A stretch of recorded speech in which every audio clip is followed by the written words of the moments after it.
অন্নপূর্ণা ভান্ডার, আপনাদের মনে অনেকের প্রশ্ন আছে বা এক মাসের টাকা পেয়েছেন পরের মাসে টাকা পাননি। এইরকম ঘটনা অনেকের সঙ্গেই হয়েছে, এক মাসের টাকা পেয়েছে এবং পরের মাসের টাকা পাননি। কারা যোগ্য এবং কারা যোগ্য নয় সেটাও আপনাদের সঙ্গে তুলে ধরবো সম্পূর্ণ। আর কাদের টাকা ফেরত দিতে হবে বিষয়টা ভালোভাবে বুঝে নেবেন। কাদেরকে টাকা ফেরত দিতে হবে, আমরা এমন কিছু আপডেট পেয়েছি কাদেরকে টাকা ফেরত দিতে হবে। তো আজকের অন্নপূর্ণা ভান্ডারের সম্পূর্ণ বিষয় তথ্য আপনাদের সঙ্গে তুলে ধরবো এবং সম্পূর্ণ গাইডলাইন্স আপনাদের সামনে তুলে ধরছি। অন্নপূর্ণা ভান্ডার নিয়মাবলী, গুরুত্বপূর্ণ তথ্য। প্রতি মাসে ৩,০০০ টাকা আর্থিক সহায়তা। যারা এক মাসের টাকা পেয়েছেন কিন্তু পরের মাসে টাকা পাননি কেন, প্রথমে দেখে নেবেন আপনারা ব্যাংক অ্যাকাউন্ট সব আপনাদের ব্যাংক অ্যাকাউন্ট অ্যাক্টিভ আছে কি না, আধার সংযুক্ত আছে কি না, কেওয়াইসি সম্পূর্ণ দেখবেন আপনারা কেওয়াইসি করা আছে কি না। আর এখানে একটি গুরুত্বপূর্ণ খেয়াল করবেন, পরিবারের আয়। যদি এখানে পরিবারের আয় 2,50,000 টাকার বেশি যদি পাওয়া গেছে বা আপনারা অনলাইনে ফর্ম ফিল আপ করার সময় যদি আপনারা বেশি সংখ্যক দিয়ে থাকেন বা বেশি টাকা বার্ষিক আয়ের আপনারা যদি বেশি সংখ্যা লিখে থাকেন, তাহলে সেক্ষেত্রে এক মাসে টাকা পেয়েছেন এবং পরের মাসে টাকা পাননি। কারণ এখানে যাচাই চলছে, আপনার বার্ষিক আয় বেশি হওয়ার জন্য তারা যাচাই চলছে, তার জন্য আপনারা এক মাসের টাকা পাননি। পরিবারের আয়ের 2,50,000 টাকার বেশি যদি হয় বা বেশি পাওয়া গেছে, তাহলে আপনার আবেদনটি যাচাই চলছে। আর কি কারণে নাও পেতে পারেন আরও এখানে লেখা আছে, পরিবারের সদস্য সরকারি চাকরিজীবী বা আয়কর দাতা হিসাবে শনাক্ত হচ্ছেন, বা যদি আপনারা কোনো আপনাদের পরিবারের কেউ সরকারি চাকরি পেয়ে থাকে বা এমন কিছু সরকারি সুবিধা যদি নিয়ে থাকে, তাহলে এখানে আপনাদের যাচাই চলবে, আপনার আবেদনকারীর যাচাই চলবে। এই কারণে হয়তো আপনার এক মাসের টাকা ঢোকেনি। আপনার আবেদনের তথ্য এবং হয়তো কিছু ভুল পাওয়া গেছে, এই জন্য আপনার অসম্পূর্ণ ছিল, ওই জন্য আপনার এক মাসের টাকা ঢোকেনি। বা এইরকম হতে পারে আপনার কি আপনি পরিবারের সদস্যর ভুল কিছু দিয়েছেন, আপনাদের ধরেন সদস্য 7 জন, সেখানে দিয়েছেন 6 জন, এইরকম হতেও পারে আপনাদের।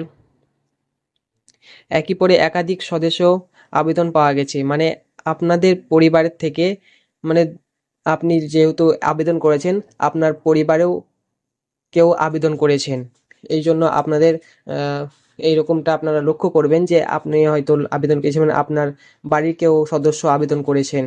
এই সমস্যাটা খুবই আপনারা খেয়াল করবেন এটা, যাতে এটা না হয়, এই জন্য যাচাই চলবে। হয়তো এক মাসে টাকা পেয়েছেন এবং পরের মাসে টাকা পাননি।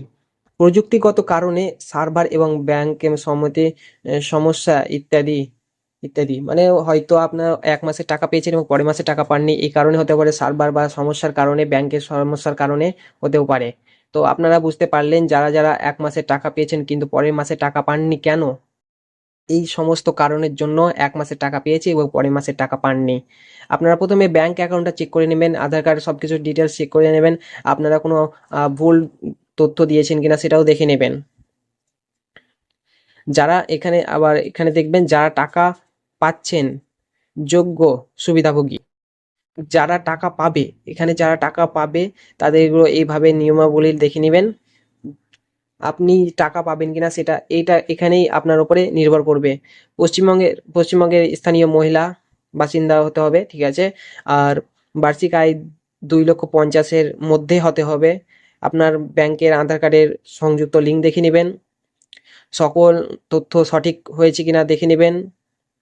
তারপর নিজের নামে সরকারি কোনো বড় সুবিধা না থাকলে সেই ব্যক্তি পাবেন এই টাকাটা। কাদের কাদের টাকা ফেরত দিতে হবে এখানে লক্ষ্য করবেন, কাদের কাদের টাকা ফেরত দিতে হবে। নতুন আপডেট, এটা আপনাদের সবারই মনে প্রশ্ন জেগেছে, কাদেরকে টাকা ফেরত দিতে হবে। ভুল তথ্য বা ভুল নথি, জালিয়াতির মাধ্যমে টাকা পেয়ে থাকলে, ভুল তথ্য, ভুল নথি বা জালিয়াতির মধ্যে টাকা পেয়ে থাকলে তাদেরকে টাকা ফেরত দিতে হবে। এখানে লেখাই আছে কাদের টাকা ফেরত দিতে হবে, রিফান্ড করতে হবে। বড় আপডেট, নতুন নতুন আপডেট, ভুল তথ্য বা ভুল নথি বা জালিয়াতির মাধ্যমে টাকা পেয়ে থাকলে তাদেরকে টাকা ফেরত দিতে হবে। 1 নম্বর, পরিবারের বার্ষিক আয় 2,50,000 টাকার বেশি। এখানে লেখা আছে বার্ষিক আয় 2,50,000 টাকার বেশি যদি হয় তাহলে সে টাকা পাবে না, এবং সে টাকা 1 মাসে যদি পেয়ে থাকে তার সেই টাকাটা ফেরত দিতে হবে, রিফান্ড করতে হবে। আয়কর দাতা সরকারি চাকরিজীবী হয়ে টাকা নিয়ে থাকলে, যদি আপনাদের পরিবারে কেউ সরকারি চাকরিজীবী করেন এবং যদি আপনি 1 মাসে টাকা পেয়ে থাকেন, সেই টাকাটা আপনাকে ফেরত দিতে হবে। এই তো লেখা আছে আয়কর দাতা যিনি টাকা রোজগার করে সরকারি যদি চাকরি বা চাকরিজীবী হয়েও টাকা নিয়ে থাকলে, সরকারি চাকরিজীবী হয়ে থাকলেও টাকা নিয়ে থাকলে আপনাকে রিফান্ড করতে হবে। একই পরিবারে একাধিক সদস্য টাকা নিয়ে থাকলে তাদেরকে রিফান্ড করতে হবে। অন্য কোনো সরকারি প্রকল্প সুবিধা পেয়েও এই প্রকল্পের টাকা নিয়ে থাকলে, বুঝতে পারছেন এখানে অন্য কোনো প্রকল্পের সুবিধা পেয়ে এই প্রকল্পের টাকা নিয়ে থাকলে আপনাদেরকে টাকা রিফান্ড করতে হবে। যেখানে অযোগ্য লেখা আছে, যেখানে অযোগ্য আপনাদের টাকা রিফান্ড করতে হবে। খুব সুন্দর গুরুত্বপূর্ণ একটা আপডেট, আপনারা এটা ভালোভাবে দেখে নিন কাদেরকে টাকা ফেরত দিতে হবে। আপনি যদি ভুল তথ্য বা ভুল জালিয়াতির মধ্যে কিছুর মাধ্যমে জালিয়াতির মাধ্যমে টাকা পেয়ে থাকেন, যদি 1 মাসে টাকা পেয়ে থাকেন বা 2 মাসের টাকা পেয়ে থাকেন বা 3 মাসের টাকা পেয়ে থাকেন, আপনাকে টাকা রিফান্ড করতে হবেই হবে, এখানে বলে দিয়েছে। আবার বলছি, যদি আপনারা ভুল তথ্য দিয়ে থাকেন সেটাকে সঠিক করার চেষ্টা করবেন অবশ্যই। আর এখানে লক্ষ্য করবেন, কি করবেন যদি টাকা না পান, কি করবেন যদি টাকা না পান? ব্যাংক অ্যাকাউন্ট ও আধার লিঙ্ক চেক করুন। ব্যাংক অ্যাকাউন্ট ও আধার কার্ড চেক করুন, আধার কার্ড লিঙ্ক চেক করুন, কেওয়াইসি স্ট্যাটাস চেক করুন, ওয়েবসাইটে গিয়ে পোর্টালে গিয়ে আবেদন স্ট্যাটাস দেখুন, যে অন্নপূর্ণা ভান্ডারের যে অ্যাপ্লিকেশন পোর্টাল আছে সেখানে স্ট্যাটাস চেক করুন। সমস্যা থাকলে নিকট কোনো সরকারি ক্যাম্পে যোগাযোগ করুন। মনে রাখবেন, সঠিক তথ্য দিন, নিয়ম মেনে চলুন এবং নিয়মিত টাকা পান। জালিয়াতি করলে সুবিধা বাতিলের পাশাপাশি টাকা ফেরত দিতে হতে পারে। আপনারা এটা ভালোভাবে মনে রাখবেন। আপনারা সবসময় ব্যাংক যদি টাকা পেয়েছেন এবং পরের মাসে টাকা পাননি, এটা ভালোভাবে লক্ষ্য করবেন। ব্যাংক অ্যাকাউন্টটা আপনারা লক্ষ্য করবেন আপনাদের লিঙ্ক আছে কি না।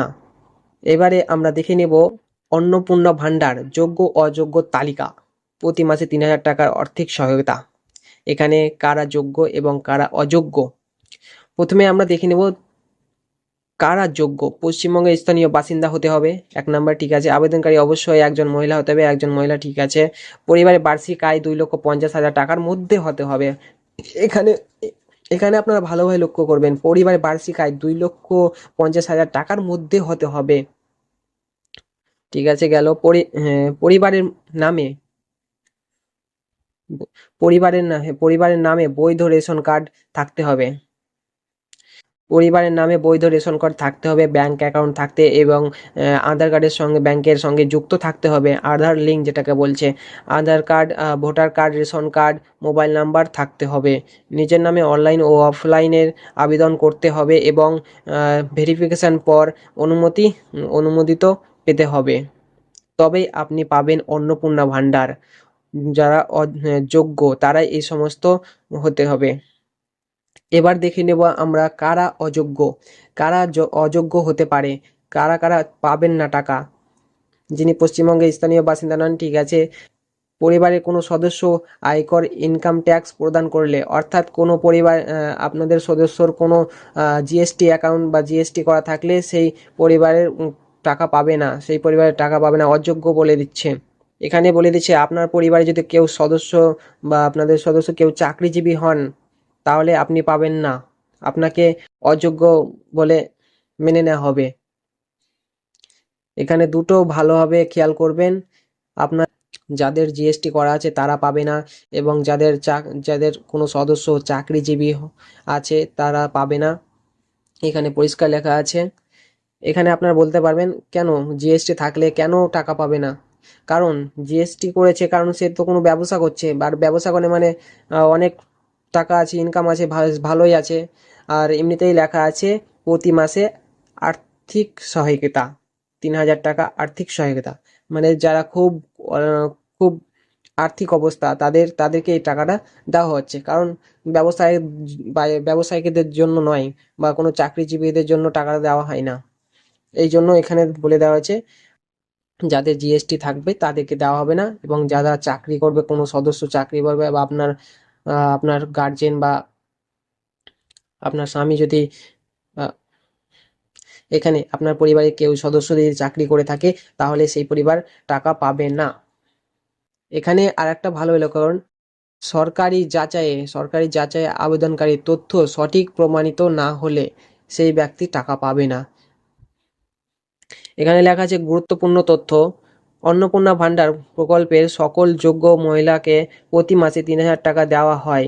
সরকারি নিয়ম মেনে আবেদন করুন এবং সঠিক তথ্য দিন।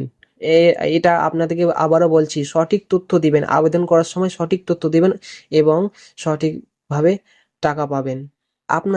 আপনাদের কোনো অসুবিধা হলে আমাদেরকে কমেন্ট করে জানাবেন, সেটা আমরা সঠিকভাবে ভিডিও বানিয়ে তুলে ধরব।